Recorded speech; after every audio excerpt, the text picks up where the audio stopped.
and then let me know if I'm not being loud enough and I can grab the microphone. Can people hear me in the back if I use my teacher voice?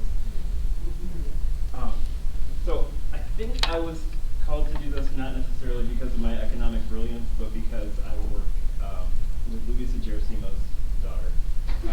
So I was a convenient economist to find. So I think my task here is to give you a little bit of a sense of where we are with student debt and how we got here, and then how it not just impacts students, but impacts all of society and the economy, and why this is a thing that maybe we should be thinking more about. So I'm realizing now these are pretty small for people in the back.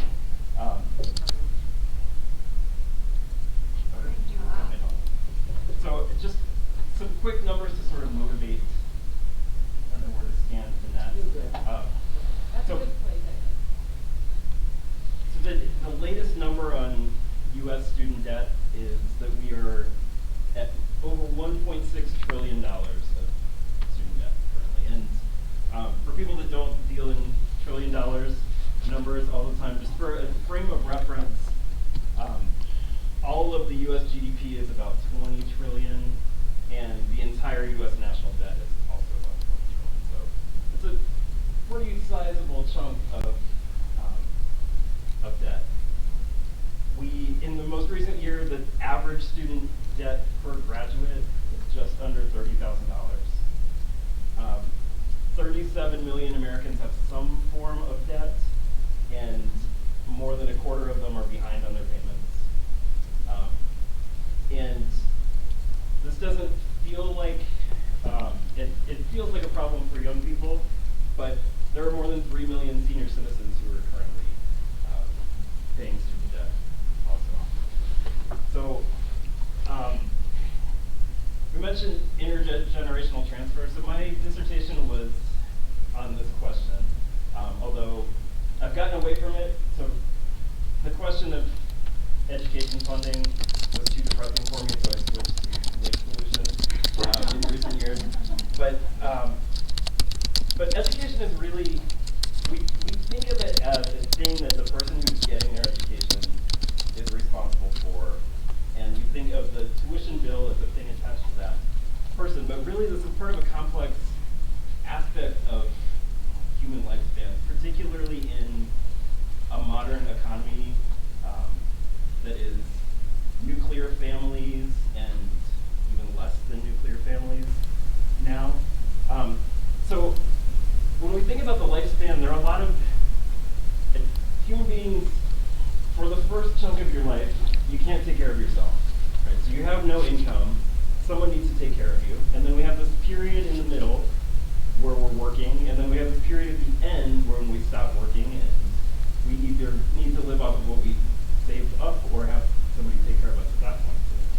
So education fits in as the key building block of the whole rest of it. Right? And in particular, in those middle working years, we're kind of squeezed. So I have 2 small children. My son's turning 8 tomorrow, and I have a daughter who's 5.5. So they're over on the left-hand side.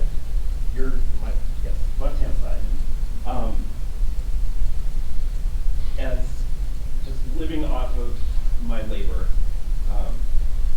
And there's no way that they can do anything else, right? So we could think about, when we go out and get loans for a house or a car, you have some sort of credit history that you can draw on. You have a job. You have a credit score, perhaps. A 2-year-old doesn't have credit score, and even if we tried to do something with it, it's virtually impossible to predict what their life is going to look like. So we can't really, a 2-year-old or 5-year-old is not really capable of making sound financial decisions to take out debt. But even if we could, it's not a sensible way to structure. Nobody wants to invest in a 2-year-old and have their retirement hinge on that student success. So in elementary school, the way that we get around this is 90+% of students go to public school. As a society, we collect tax money, teach everybody, pool all of that risk so that we don't have to worry about the credit score of a 2-year-old or an 8-year-old or so. But then something happens at some point, like 17, 18, when we're in this odd period where you still really, if your life depended on being a bank that was investing in 17-year-old future, and they came in and said, I'm going to be a whatever major, and I think that means I'm going to make this much in my lifetime, so please give me enough money to do that. Students change their majors a lot, and so there's a lot of risk there. But I'll get into a little bit of the history of it, but this is a key point because everything that you do for the rest of your life is going to depend on how much you build up at that point. So there's a lot of payback to investing at that point, not just for the individuals also. So even if you have no children, when you get to retirement age, independent of collecting Social Security or Medicare, which are funded by whoever is working at that time, you also need to buy goods and services, and all of those things that you need once you stop working are dependent on the skills that have been built up by the next generation. So this is really, it's a key point in not just the individuals, but the perpetuation of how we're going to be doing in our own lives later. So there's a lot of moving pieces here. I won't get into this, but my dissertation was looking at what happens if we mess around with when we transfer money in one direction or the other. And I found things like if we invest more in healthcare, in the end that frees up more money earlier to invest in education, which then makes healthcare cheaper because there's more educated people, and there's all these virtuous cycles of pooling things in both directions. But no matter what, this is over the last 40 years or so, the return on investment from education as compared to other things. So a bachelor's degree and an associate's degree are in the 15 to 20% return on range. Stocks are about 7, bonds are about 3, gold is like 2, housing is 0.5. Everybody feels like investing in houses. Real estate is the way to go. The way to go both for individuals and for us as a society is those 20% return investments.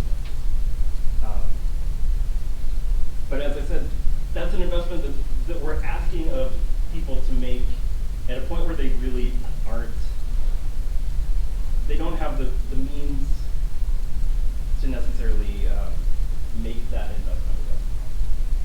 So the history of how we got to this point, we'll hop in the Wayback Machine for a second, and think about how borrowing became this dominant. How did we get to $1.6 trillion of student debt? So if we go all the way back to the beginning of U.S. education, we have the founding of Harvard and some of those early universities. So 1636, first thing that you would call higher education in the U.S. And at that point, primarily this was something for the wealthy, but also there were a lot of, following the European tradition, there were a number of just straight grants, or what we would think of as sort of like a full ride scholarship for students at that point.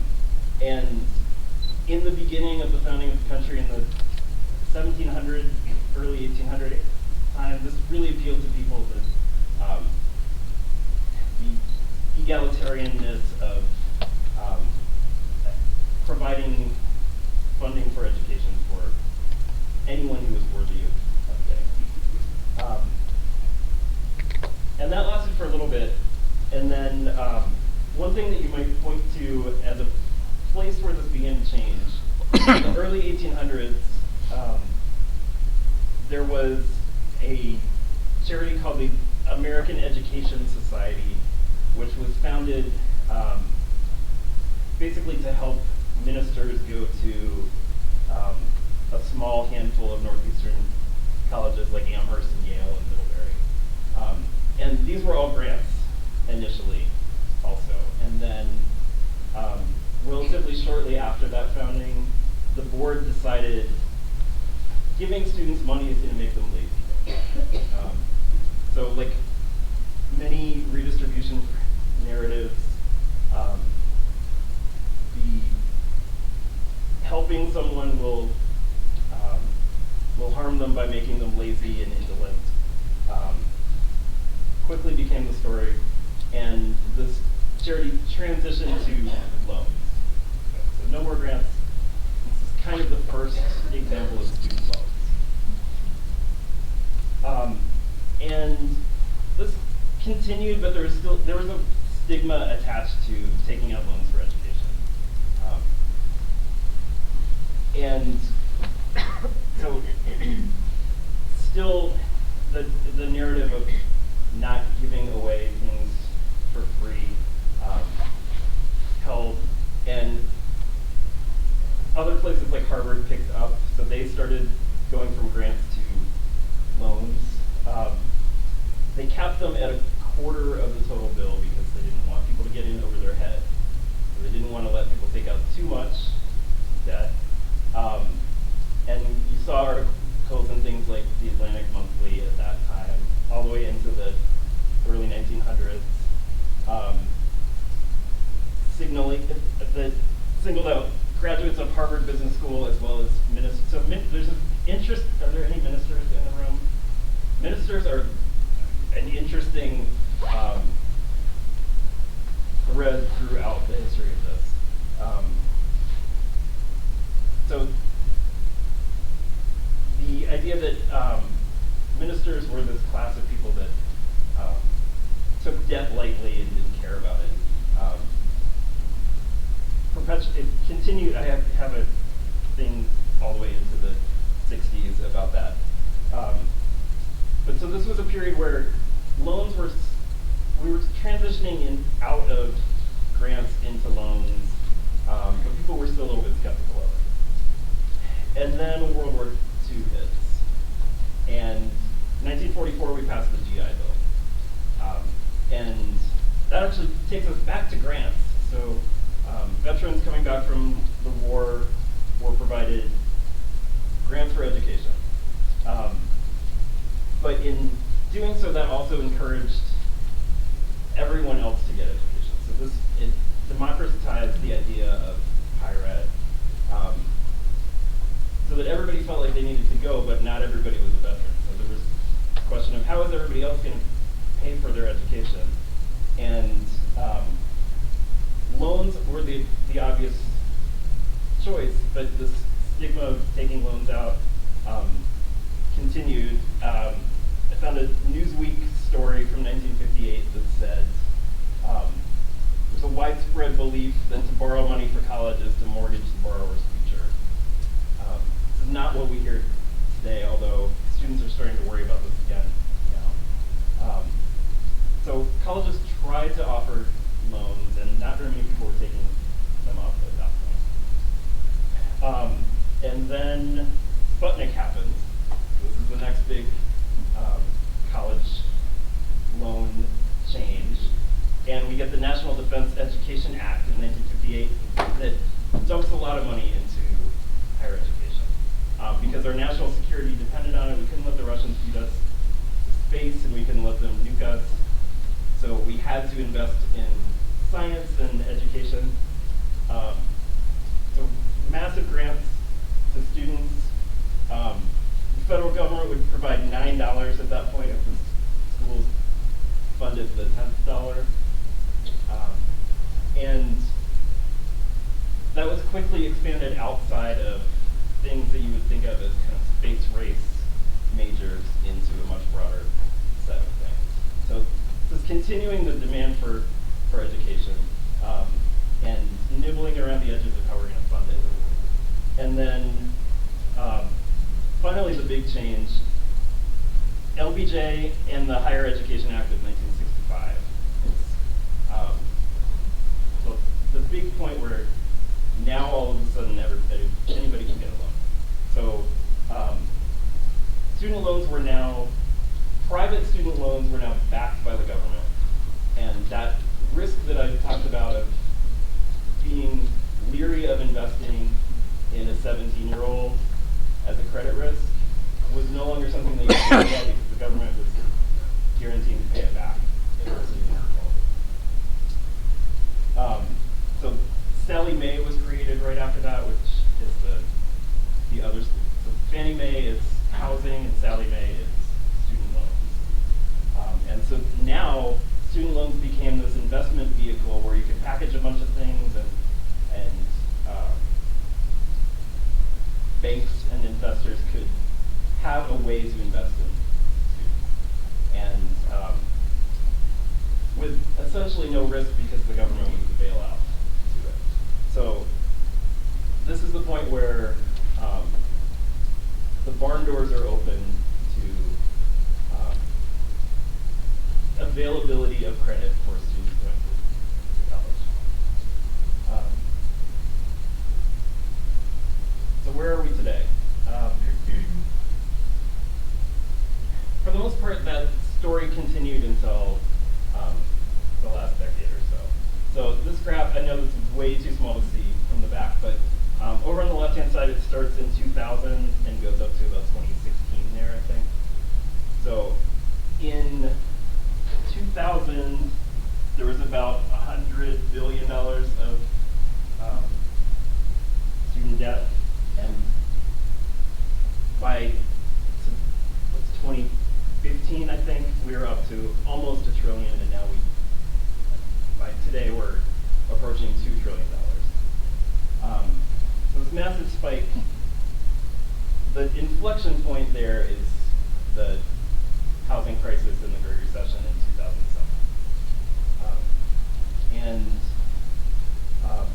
For the most part, the answer to this is the point that states fairly universally across the U.S. Started massive cuts to their higher education funds. So Wisconsin is no different.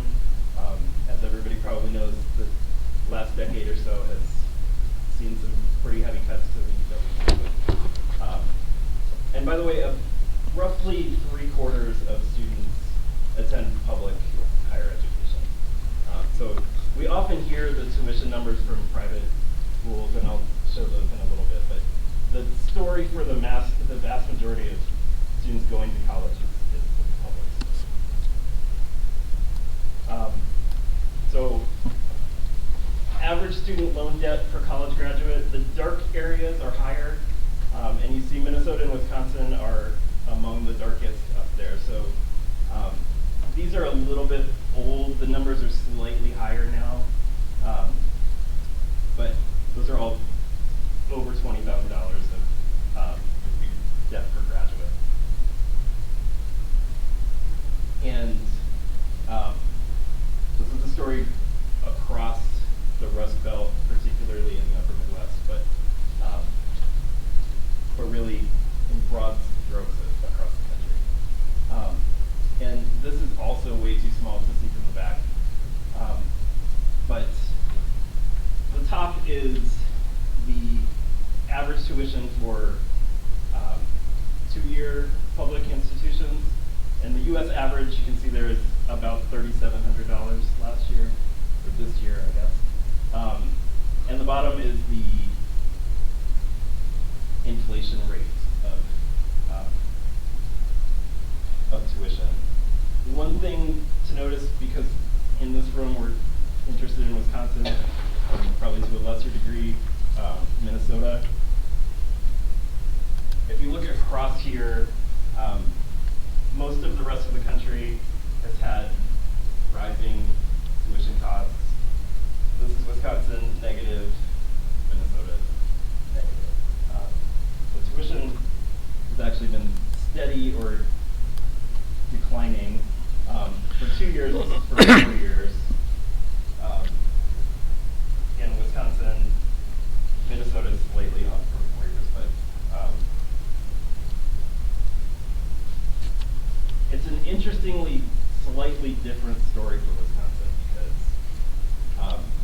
debt rising, normally we think of that as the story of tuition rising over the last 10 years.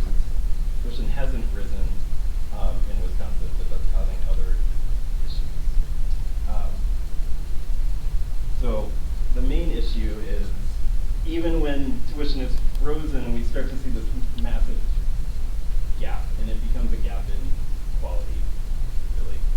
So the orange line up there is private, nonprofit, 4 years. And this is over the period from 1990 to today.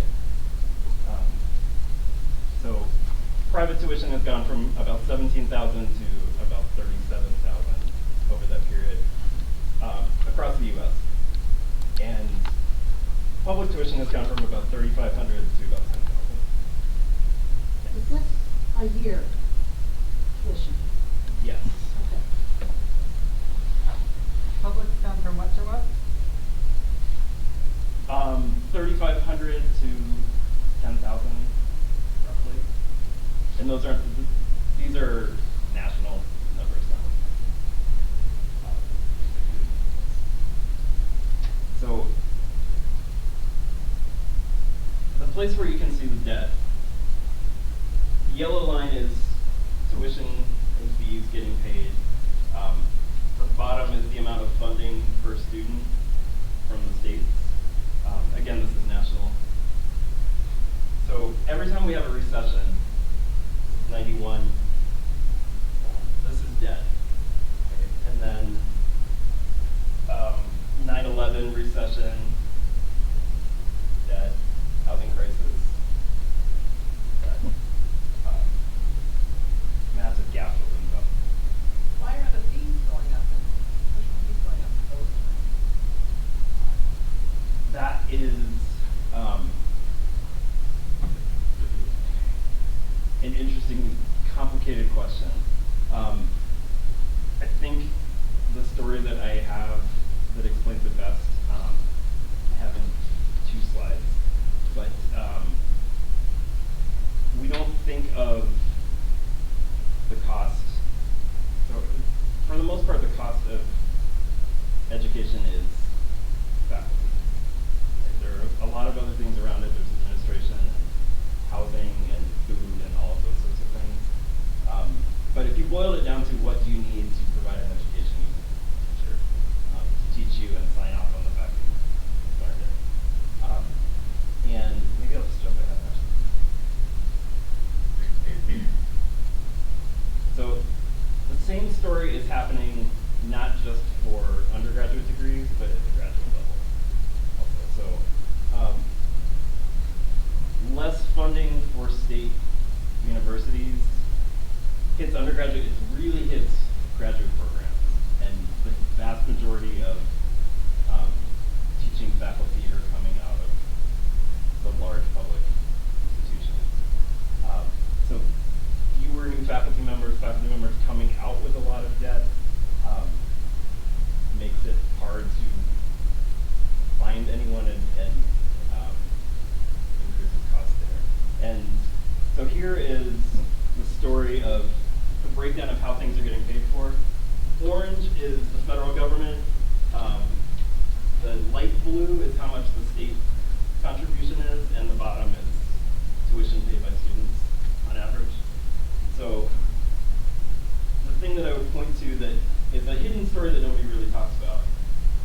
So this is 2000, a doctoral student getting their PhD. This much was paid out of pocket on average. This much is paid by the state. And then if we fast forward, it flips. I made this amazing PowerPoint this morning. And that difference is not just undergraduate student debt, but graduate student debt also. And it's not necessarily that the tuition has risen, but a drop in how much support you have for things like ships and fellowships and things like that. So on average, the proportion of portion being paid by graduate students is doubling in this time. The same way it is for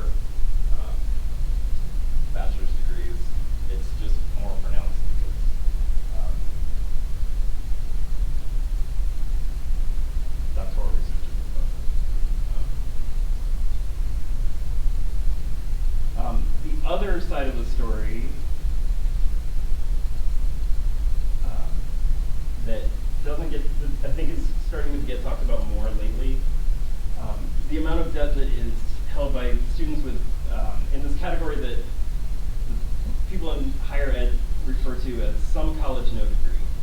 The students that attended but didn't finish. The students in that category have 3 times the default rate, as you would probably kind of expect, because they have not gotten the benefit of higher income. Wisconsin alone has 660,000 students and former students in this category currently. That's 10% of the state, basically, are some college no degree students, which is kind of terrifying.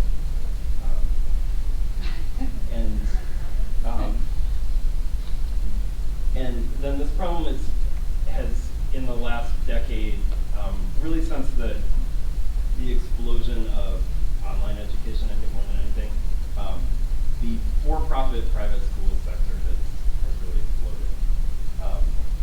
And students in that category have over a 50% default rate on student loans.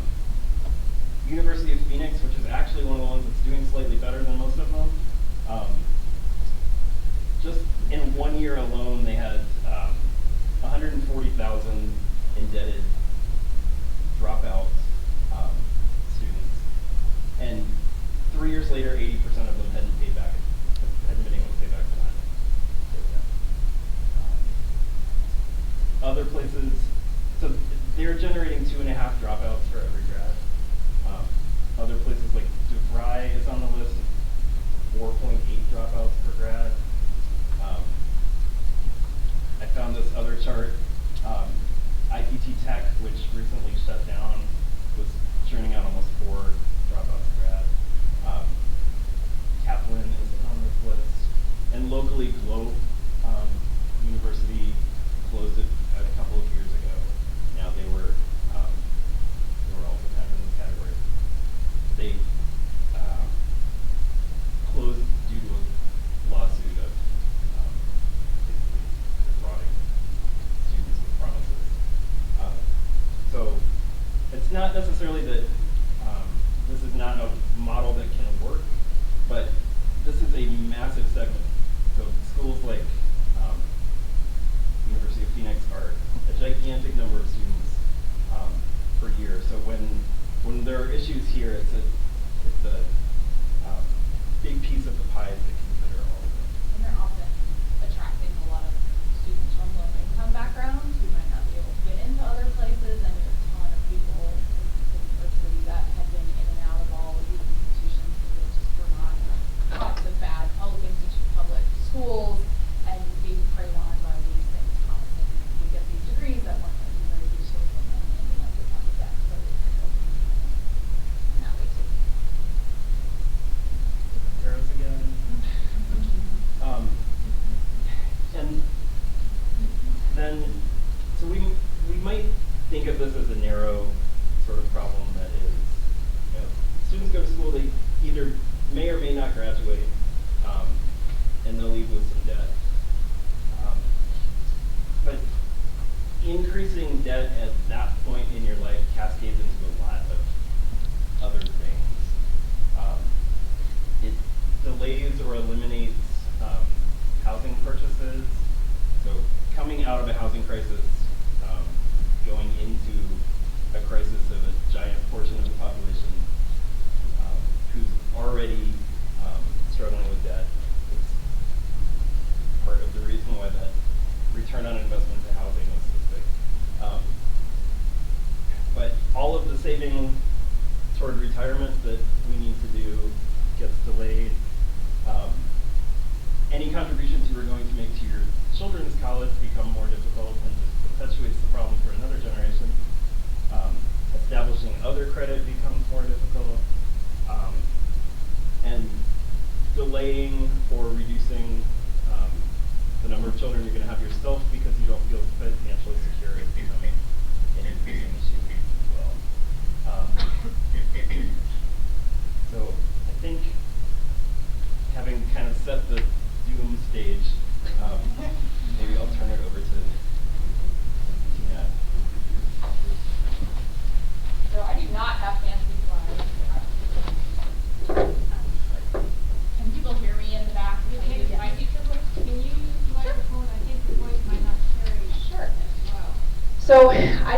to spend a couple of minutes talking about what I as an educator see my students going through, and hopefully our student can tell us more from a personal experiencing and living it. What does that mean for them? But the story I usually tell my students in a lot of my classes, even if we're not even talking about student debt, is the choices that I was able to make as a first-generation college student. So as a first-generation college student, neither of my parents had degrees. Neither of them had experience of what degrees would look like and what jobs you would get and all that sort of stuff. They were unable to save pretty much any money. I think I had around maybe $1,000 or something like that they were able to save up for me as I went off to college. I was not someone who got full ride scholarships. I got some small scholarships. I was going to be an anthropology major, something that my father and mother didn't even understand what that was, much less, but were able to be supportive of that, and didn't quite understand what it was going to mean for me or how it was going to impact my life, but didn't try to talk me out of it. Had the experience of being able to choose the thing that I was passionate about and not so much worry about whether that was a good choice or not.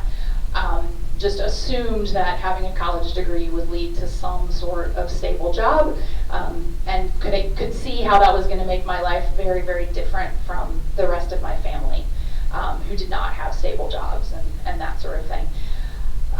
So just thinking about the kind of choices I was able to make and how I graduated from my undergraduate degree with around $900 worth of debt.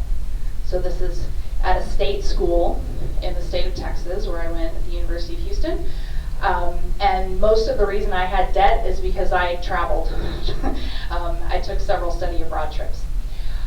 So I always tell my students that that's where I came from and the experience of what going to college as a first-generation student meant for me. And what I see students dealing with now is because the state has essentially, in my view, refused to support public education and has refused to fulfill its duties in terms of having it actually be public and accessible. Students are coming out with $20,000 of debt on average, and noticing how much that causes them to pause and think so much more about exactly what their job will be, what their starting salaries will be. We at Stout market ourselves in terms of how we will prepare students for very specific jobs. We encourage them to look at the starting salaries of those jobs. Just doing a quick Google search, there are tons and tons of articles out there, and including calculators, where students can put in what major they would like to do, and then what would that mean for their debt coming out of school, so that they can see that if you're an engineer, you might be paying 9 or 10% of your starting salary right out of the gate towards paying back your loans. But if you are a social worker, you'll be paying 20% of your income.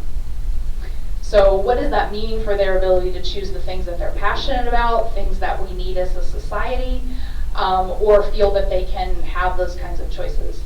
Also, I've noticed that students spend a lot of time, not all of them, but a lot, trying to figure out the most efficient way through. Students are not, I don't see them as much nearly recently in the last 10 years or so, exploring different kinds of options, exploring different majors. Anything that will take you longer is something to be avoided, and it's obviously a rational thing that they're doing. But just noticing the lack of ability to explore, take things that you're just excited about. Especially Stout, we charge students per credit. So any extra class that doesn't meet all requirements, not all students, but a lot of students do sort of avoid and try to avoid. And even though that we know there's a big return on investment for debt, for student loan debt, students, there's a huge rise in the amount of anxiety that I see them facing over their futures. So as all kinds of things in the world become more precarious, as jobs look more precarious, as incomes look more precarious, it's scary to choose something without being sure exactly what your income is going to be and what that's going to mean for your ability to pay back debt. So watching that sort of cripple what people think about in terms of what they can be and what they can do and what they might want to explore, or things they might want to do that might not be lucrative. One of the deans at Stout was talking to me the other day about how when he first came to Stout, there was about twice as many students in the human services fields that were coming through to Stout. So many more education majors, so many more human development and family studies majors, and his view about why they have so many fewer is that those are not lucrative jobs, and coming out of school owning $20,000 worth of debt and having a relatively low starting salary doesn't seem attractive to a lot of students. So just our societal priorities in terms of what we're funding and what we're not funding, and the kinds of anxieties and limitations that that puts on students is huge. We also have a student in the Applied Social Science program who's working on a project around food insecurity. It's stunning the number of students who are food insecure. This doesn't relate directly to debt, but I do think that there are substantial numbers of students who are doing whatever they can to avoid debt. And I think that means not taking extra classes they're interested in. That means working many, many more hours than they would have worked in the past, and in a lot of ways kind of shortchanging education. I've noticed that just so many of our students spend so much time working, far less time studying. Another applied social science student a couple of years ago did a survey across the Stout campus and found that students were essentially working half-time jobs and going to school full-time. And that has a lot to do with trying to avoid racking up yet more debt, which means that they're not learning, they're not taking advantage of all kinds of other opportunities. So just all of this cascades into a less valuable education in some ways. Not that students aren't doing great things and learning great things, but it just does limit the amount that they can choose. And that's just, those are societal priorities. We've decided not to fund any of this.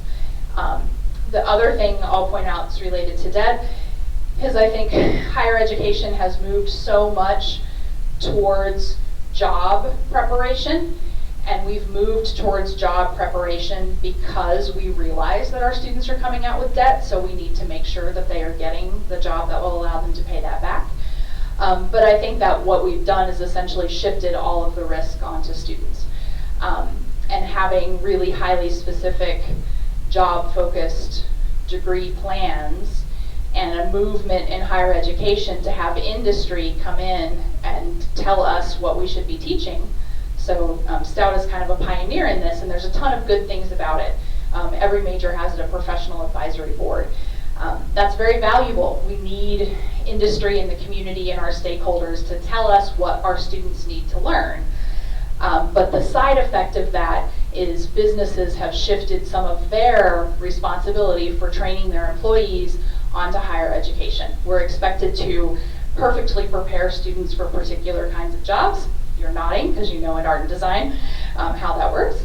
And then at the same time, we are not funding it. We're putting more and more of our budget on the backs of students with their tuition, and we're training for specific jobs, and we're letting industry say what they should be trained on. So now industry is not taking on the burden of training.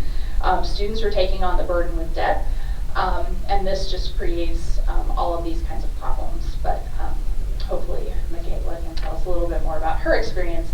But I think this is such, it's not even just that this limits the kinds of things Chris was talking about how we save, how we prepare for our children, how we buy houses, all of that, but I think it actually diminishes the quality of the education that students are able to take advantage of because of how much of the burden of paying that back falls on them, and how much they're encouraged to pick what they're going to do based on income and what percentage of their future income they'll be putting back in debt. So I'll leave it at that and maybe let Michaela. And hopefully I have a question. So hi, I'm Michaela. I am currently senior at UW Stout. I'm in a graphic design major, and I am working on a Spanish minor as well. So I came in here in some ways extremely fortunate, in some ways right along with them, in the mix with everybody else. Both of my parents are some college, no degree, which means, like Dr. Lee, I had very, very little help when it comes to trying to pay for my education. Basically, I came in, and because I had gone to a small public school and done fairly well, my parents, I was really lucky. They impressed the value of my education on me, and so I was able to come in with scholarships and get through the first about year and a half between scholarships and grants, because effectively I'm a first generation college student because neither of my parents graduated. But debt comes in really, really quickly, right? It adds up really quickly. I will easily hit, even with those kind of just very luck factors, the privilege factor, I will easily hit the median in terms of debt, and the effects that have are just really widespread. Like was said, it definitely affects the education that I'm getting. I started out the semester working easily 20 hours a week between 3 different jobs. One of those is BioLife, which is selling your plasma. So that's another kind of interesting thought that we are encouraging students, and a lot of the Eau Claire Center, a lot of their client base is students, because we are literally selling our bodies to pay for our education, which is crazy. The only reason I'm not still working 20 hours a week is because I left a toxic workplace, which then has further effects on my general feeling of well-being as being able to pay for my education. I still, as of yet, have not registered for classes because I have an outstanding balance, which is another kind of detrimental factor that they put on us.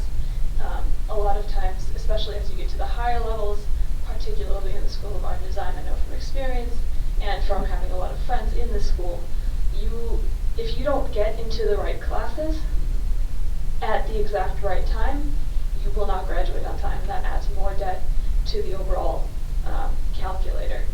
But the problem is, if you don't have the money to register on time, which a lot of times pushes students into taking out loans, it dramatically reduces your ability to get into those classes. A lot of times you get one section of a class per semester, if that, for the advanced studios. And in terms of working like between 10 and 20 hours a week on your education, design is one of the more intensive majors on campus, because a lot of times professors, they expect all of your free time. You're not supposed to work out, so you're not supposed to care for your physical health. You're not supposed to work, so you're not supposed to care for your financial health. And as far as your mental health, well, that just is supposed to go out the window because you're not supposed to sleep either. So if you're working, if you're trying to take care of your financial health, everything else suffers, and so does your work for your classes. Because again, design is kind of like basketball. It's one of those skills that you only get better at by practicing and by spending physical time doing the work again and again and again.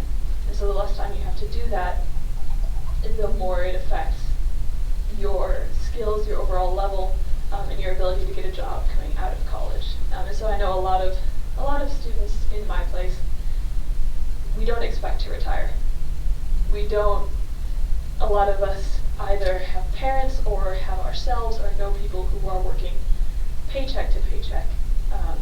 So that really doesn't allow for much saving. If you get to save a little bit, eventually that gets taken out by chance, because life is a lot of chance. It gets taken out by medical or by needing to buy a new car, or all of those little costs that come out along the way. So we don't expect to retire. I don't ever expect to have children. Part of that is because of the political and ethical state of the world as it is. Part of it is climate change, but a big part of that is finances, because I don't want my kids to have to live with the kind of financial instability that I've seen my entire life. I had a thought and my brain is losing it. The other thing that I guess I was going to touch on is mental health. I deal with mental health issues myself. A lot of it's genetics. It goes up and down both sides of my family. But having student debt is a massive stressor on mental health. not just on anxiety, on things like depression, the more debt you have, the less you feel like you have options, the less you feel like you have an ability to explore your passion, explore things that'll even make you better in your specific career field, in your major. I made the conscious decision to take a semester abroad. Kept the tuition close to what Stout charges, but a little bit more, about I think $1,500 more for that semester. But going there and the experiences that I had there allowed me to reconnect myself in a way that, with myself in a way that really shifted my priorities. But coming back, because I already had student loans, already had student debt, pursuing those passions and pursuing those priorities wasn't an option. It still isn't an option, really. I will have to graduate because at this point that makes the most sense, to have a degree so that at least I can earn that rate of salary to start paying my loans back. And then hopefully once my loans are paid off, if they're paid off, I can start pursuing my passion. But that, again, becomes a big if. So I realize I might be rambling a little bit, but with student loans, there's coming out a lot more information. It's becoming public that the companies that offer student loans, although they are government sponsored, there are very, very few checks and balances. They're effectively predatory lending. There have been recorded instances where, now, none of us likes dealing with customer service, right? But because of quotas, because of management, there are customer service representatives that have been actively caught lying to students and making very non-beneficial recommendations as to things that will end up costing them thousands and thousands of dollars more. And that's just me. That's just things that I've heard either myself or through my friends. So that's kind of the boat we're in.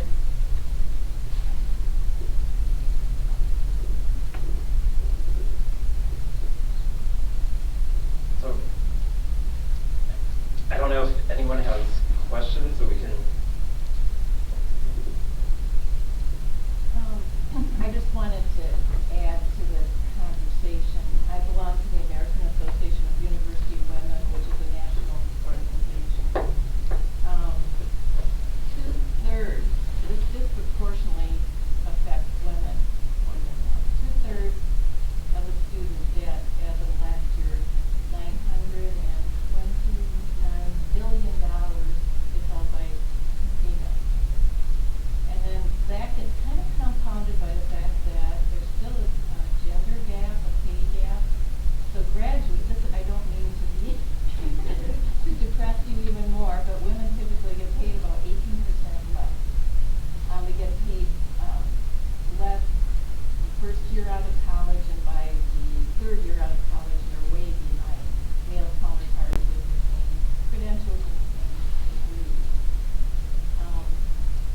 I was at a workforce summit last week where employers were lamenting the worker shortage, and they implied that women should have more babies so we can repopulate the state. And somebody did bring up that there are issues with that because student loan debt, affordability of housing, and lack of affordable childcare. So, it's all kind of connected to saying people who don't want to pay taxes, which would help us support public education more so there would be less loans taken out. People aren't connecting the dots. Yeah, and there's also been some studies that are showing that there's also racial and ethnic disparities. Oh, definitely. So if there's income disparities at all levels by gender and by race and ethnicity and all of that, so African American students are having an even harder time paying things off. Women are having an even harder time paying things off. So this is not even just debt generically, it's segments of the population and how that's negatively affecting themselves more than others. And those for-profit institutions do tend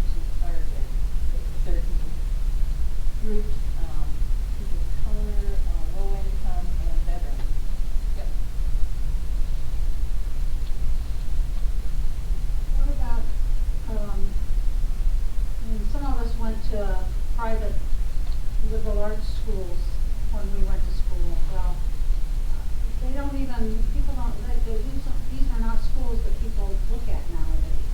They're looking toward jobs, they're not looking toward the liberal arts. But do the private schools that are not the ones that are making big money on people, but there are a lot of private schools that are out there. Do they have more money available, or because they have graduates that donate for that, or do they tend to have more money available for students to get grants than state schools? I think so. I think it varies, and there's been a problem with some privates closing because their endowments have essentially gone away. But a lot of private schools do have more private money to give and scholarships and all of that. And that's one of the things that even publics are starting to do, is to try to do more private fundraising so they can do more scholarships to alleviate some of it. But privates, I don't know super a lot about them and specifically, but across the way, I think they mostly have more monies and things to give in grants and scholarships and that kind of thing from private donations. So how do we get out of this crisis? What kind of suggestions do you have? Shift funding, I mean, state priorities in terms of tax dollars. So Wisconsin is one of the states that is pretty high in terms of how much we spend to incarcerate people and reincarcerate people. So we have some of the highest rates of reincarcerating people who have not committed crimes for parole violations and things like that. It's enormously expensive. So I think there's ways we can change our priorities at the national level and at the state level in terms, I mean, are we paying to do things that punish people or make war, or are we paying for things that educate and all of that? So that's one of the things I think of is that there's money. We could change tax policies, we could change funding policies, and we could be funding education. But that's not a thing that all states are doing. Some states are doing a better job than others. And so when you fund it, then budgets, I mean, Scout is at what, 15 or 16% of our overall budget comes from the state. So as we're putting all of it onto students and tuition, then then not all students can pay that, most cannot. So it would be a matter of, in my view, changing how we're spending our tax dollars and how we're taxing people and that kind of stuff. That same 15 to 20% rate of return works for money out of Michaela's pocket, but it also works for tax dollars. So $1 of state support becomes $20 of state tax money later. And the thing that really complicates this, which I should have given a better answer to, because that's my why is, so why does tuition spike during recessions? Because the state revenue plummets during recessions. And one of the complications for most state budgets is states typically can't run deficits the way the federal government can. So when the money coming in drops, things have to get cut. One solution to that would be eliminate state balanced budget requirements. I don't necessarily know that that's a great idea, but there's some broader flexibility in these cases, or a commitment to investing in building up the reserves in good times. I don't know how much people followed what has happened with the UW system reserve debate, but the UW system had done a pretty good job building up not an amazingly big rainy day fund, like a year's worth of rainy day fund, and the fact that was sitting there when budgets got tight told people that all of that should just get spent, and all of the wiggle room to ride out a few years of down revenue and state taxes evaporated from that. So bad choices in the good times, I think, is one problem that we can solve. Then there are other small things. So I meant to do more research on this today. talk in Madison of putting together a state-level student debt consolidation plan where the state would consolidate student debt at a lower rate.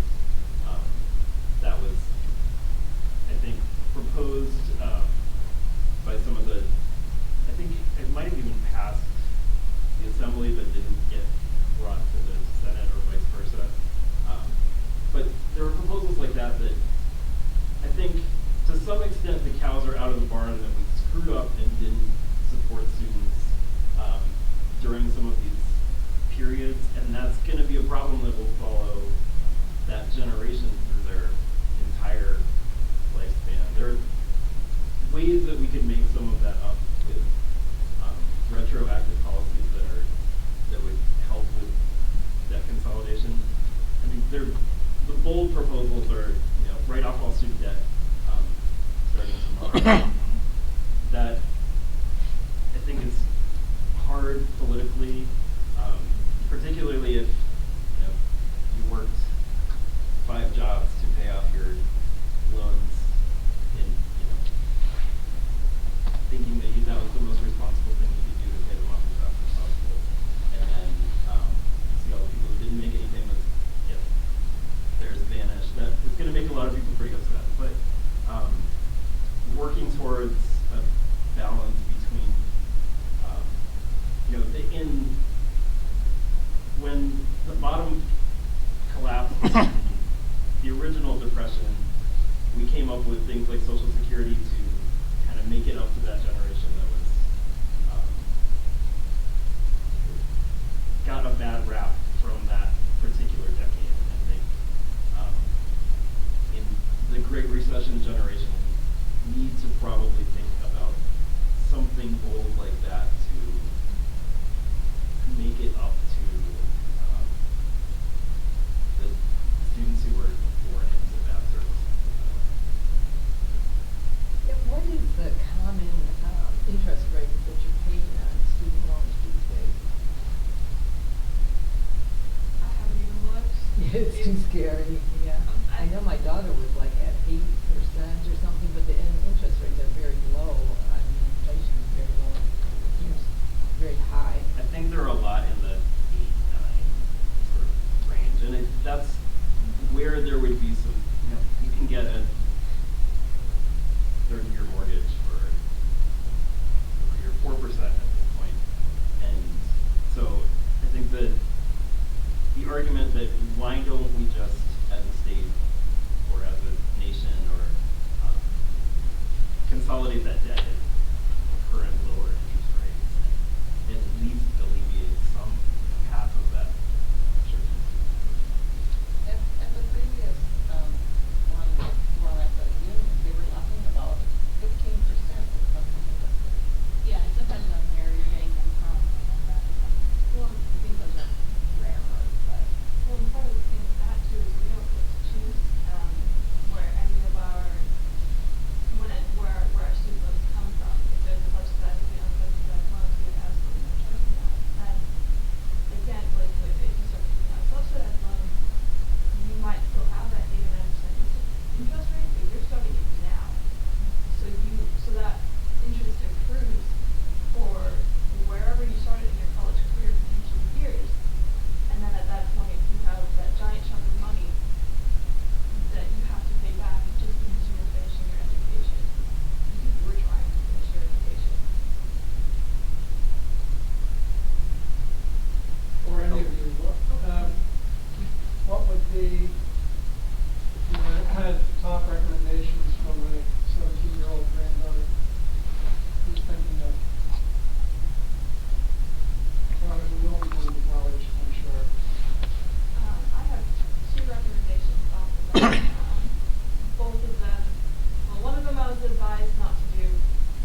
there are some things you can only learn through experience. When I started my degree, I wasn't ready to choose what I was going to do with the rest of my life. I kind of picked it as okay, I don't like this field and I don't like this field. Well, this field sounds okay. So I was like, all right, we're going to go there.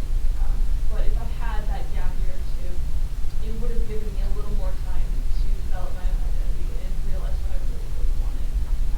Instead of having to listen to the advice of people who were well-meaning but ultimately didn't know, me as well as they needed to. Yeah, you should. Okay, thank you. So, two things real quick. I was wondering if, as a very recent former student, I couldn't share a little bit about my story and perspective. Yeah, And please. I don't know if that goes against format. No. because I apologize. Please share. So, hi, I'm some college, no degree. I dropped out this year, actually. I was there for 3 years, but some point in the middle, I did kind of realize things weren't going right for me, and I started going part-time, which luckily did save me some debt in the end because Stout does charge by the credit. But first of all, I don't think that any 18-year-old is ready to commit to such an expense. For a lot of us, depending on what the biochemistry in your body is growing up, our brains are still developing. I didn't make good decisions when I was 18. I started smoking even though I knew what it would do to me. So I don't think I should have been allowed, maybe legally to that kind of a, what I'm saying there. I wasn't mature enough to figure out what I wanted to do with the rest of my life, but I felt the societal pressure, not only from what you see, like go to college so you can get a job, and so that way you can be successful. We very much, push that narrative, and my own parents kind of push that narrative too. We want you to go to college and have a decent life, and whatnot. I don't think I was ready for that, and I still don't know if, being 22 just recently actually, I would be ready for that now, but I think I would be more ready for it, having had the previous experience and realizing that what I was trying to do was not working. I was a ADHD mind blocking. I was in the STEM field. I did programming and big math because I liked fiddling around with computers, and I was good at algebra in high school, which was a very bad idea. I went into something thinking I would be okay at it, and knowing that I at least liked a part of it, and I quickly realized I did not have a passion for the math. I say quickly realized, I realized after partway into my second year. But at that point I was like, well, I already have a year and a half of credits in this degree, a little less. I had to drop a few classes. And that is related to another thing I'm going to get to that was my original point of this. But I think that if we look at especially what you hear people talking about, and even what is promoted in grants by the government, or if you look at like military careers, we're very much pushing STEM fields, because people will say these are the fields that will get you money, these are the ones that you can be successful in, but they're very difficult fields to get not into. If you have the degree, jobs are out there, but they're very hard degrees to get, and they're pushing these to basically anyone who might have a penchant for them. And I feel like that causes a lot of issues, because first of all, you're pushing a lot of young folks into doing something they might not feel passionate about, which you don't want somebody doing something they can maybe tolerate for the rest of their life. And you're also potentially getting somebody into a lot of debt if they try to go into it and realize they're not cut out for it. But regardless of that, even if, towards the end of my third year, I kind of realized what I wanted to do with the rest of my life. I wanted to go into conservation or forestry, but I had already had 3 years of college under my belt. Very little of that would have been transferable. I could not look at myself and say, I'm comfortable taking out more loans for this, which is why I am some college, no degree, because I had to step back and work. Yeah. How would you have felt about being encouraged to take a gap year before you started college? I would have loved it if someone had told me that that was an option. It was an option I had been weighing in my head in high school. My mother strongly discouraged me from doing that. But regardless, I think more people probably should take a gap year, even gap years, give themselves some time to figure out what they want to do with the rest of their life, give their brains a little more time to mature before they enter into that 4-year time commitment, many year financial commitment. I have one more question. Yeah. Have you talked to anyone knowledgeable about what it would take to get from where you are into the field you plan to be? No, right now I'm just trying to work so I can pay my rent and make my loan payments on time. I work at Dairy Queen, by the way. Come visit me. It's not real food. Real money. You know what? I'm not even going to disagree with you there, but don't tell my boss. But I forget where I was going, so I want to get on to my main point. As I mentioned earlier, I have ADHD. I also have depression, and I think I might have anxiety, but that's not officially diagnosed, so we can ignore that one for now. But if you look at the statistics, I don't remember them off of the top of my head, but very few ADHD, like Americans and youths with ADHD, get into college in the first place compared, like, if you look at the percentages compared to the rest of their peers, you know, very few get into the college in the first place, and the majority of them end up dropping out. And you might say, well, there are medications for ADHD, but the thing is they don't all work for everybody. And second of all, I tried ADHD medications in high school. I did not like the person that I was on them because I pride myself on one thing. I think I'm a kind human being, and I wasn't. They made me angry all the time. So I have sort of a mental aversion in going back on them. But I think that whether intentionally or not, whether maliciously or not, the loan system that we have tends to prey on mental illness. I have had a lot of friends with ADHD, depression, anxiety, what have you. Some of them had a whole cocktail going on up there, to put it comically a little bit. And a lot of them have had to drop out, and now a lot of them have a lot of debt, no degree to show for it, nothing that can translate to work experience or possible better wages, and we still have to navigate this world and this workplace while accommodating for, you know, what's going on upstairs.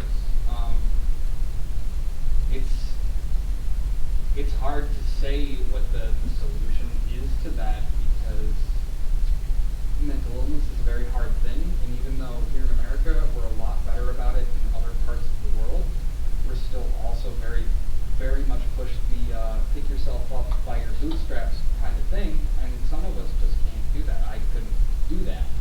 My brain didn't let me. You looked like you had something to say, and I kept going on. Yeah, well, I was gonna change the subject. I was gonna get us back to the kind of the topic. I mean, I appreciate what you're telling us, because I think, you know, this is an example of what some of the challenges are for young people today. Right. And, but, I could give an example for older people.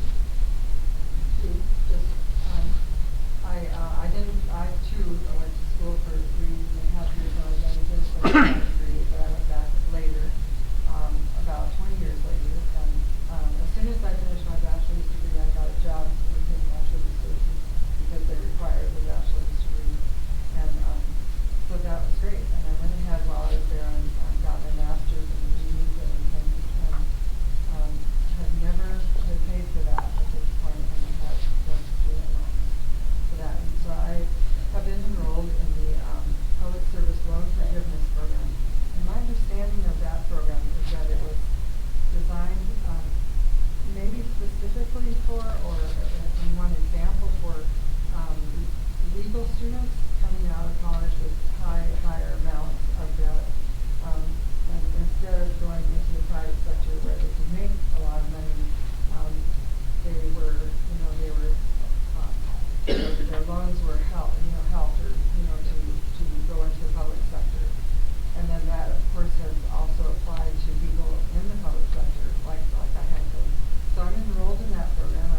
feelings about how the Department of Education Secretary currently is dealing with all of these issues, but Well, hopefully the pendulum will swing and that it won't be the same in 2 years, so.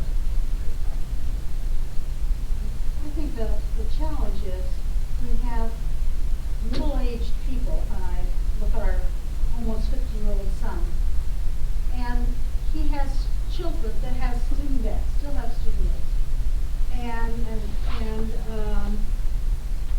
And they have children coming up that they're needing to help save money and help pay for the next generation. And, you know, it's a real challenge. And, you know, they went to school during one of those dips. So, you know, the loans, they borrowed lots of money. And it's a real challenge for young people today and even the older people. As they get older, because they still have some anyway, I don't know what the solution is in our country, but it's a challenge.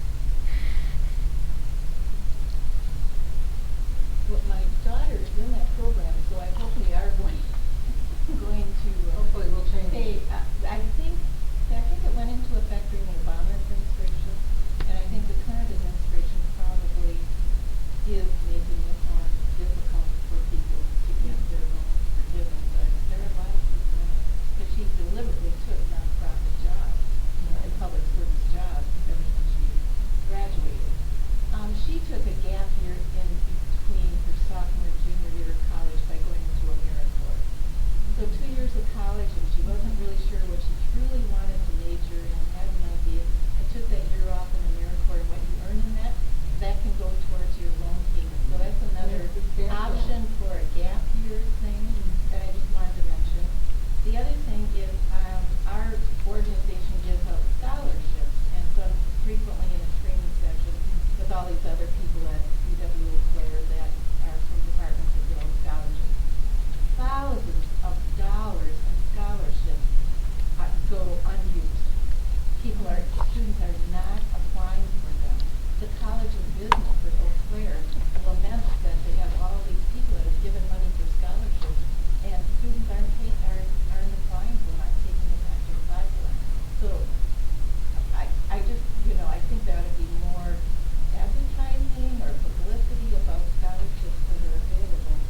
The other thing I was going to mention is that when our organization went lobbying in Congress about this whole issue, we were in one of our representatives from Senator's office, and his staff person said, well, maybe students just need to get more financial literacy training when they're in high school, so they would know not to take out these huge loans. And we said, don't you think the high school counselors probably have enough to do without financial literacy onto their counseling burden? But I think it just pointed out that maybe members of Congress are really out of touch with the realities of this problem. I mean, I would definitely echo the marketing. I think if there, for sure, I mean, if there were scholarships that we knew about that we fit the requirements for, goodness, yeah, we apply for. Usually we end up stout lumps most of the scholarships that they award into a foundation scholarship. So we submit one application, and that's about the amount of thought we end up giving to it. But really, in terms of other scholarships, if we knew about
and then costing your ability to get a job later on. Because for us, every project is a potential piece of our portfolio, which is our ability to get a job after graduation.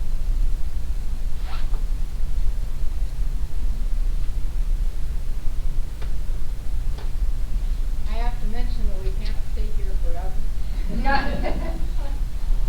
If you have any further questions of Chris or Tina or Kayla, there's certainly some flex in vacating the room, but I think